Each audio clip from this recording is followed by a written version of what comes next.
1 तारखेला 1/8ला दुपारी 1 ते 2च्या मध्ये जे ओमकार जनरल स्टोअर्स आहे, जे की पिंपरी गावामध्ये आहे, बाजारपेठेमध्ये आहे, तिथे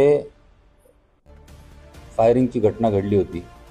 तर त्याच्यामध्ये जो आरोपी होता त्यांनी चेन ओढायचा प्रयत्न केला होता त्या व्यापाऱ्याचा, आणि त्याच्यामध्ये त्या व्यापाऱ्याने जेव्हा त्याला प्रतिकार केला त्याच्यानंतर या इस्माने त्याच्यावर फायरिंग केलं आणि त्यांनी जवळपास हेल्मेट घातलेलं होतं, काळं जॅकेट घातलेलं होतं आणि मोटरसायकलवर होता तो.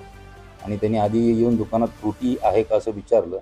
दुकानदार फ्रुटी देत असताना ह्यांनी मग बंदुकीचा धाक दाखवून त्याची चेन घ्यायचा प्रयत्न केला, पण दुकानदाराने बऱ्यापैकी प्रतिकार केला. त्याच्यानंतर मग हा पळून गेला.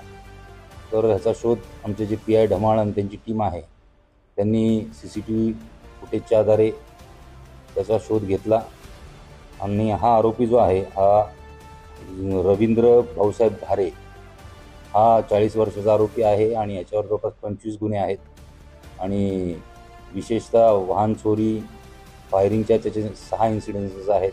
चोराबाळीच्या फायरिंगमध्ये आता वॉन्टेड आहे आणि त्याच्याकडून सोन्याची चेन पण हस्तगत करण्यात आलेली आहे, 2 मोटरसायकल हस्तगत करण्यात आलेले, एक गावठी पिस्तूल हस्तगत करण्यात आलेले आणि 11 जीवन काडतुसे हस्तगत करण्यात आलेले. रवी गँग सोबत याचे संबंध कधीपासून आहेत आणि हा 2008 पासून जेलमध्ये होता मोक्काच्या केसमध्ये. तर त्यावेळी त्याचे तिथं संबंध आले होते आणि त्यांचे जे काही कनेक्टेड लोक आहेत सुरेश पुजारीचे, त्यांच्याकडून ह्यांचे संबंध असल्यामुळं त्यांच्याकडून ह्याला वेपन मिळालं होतं.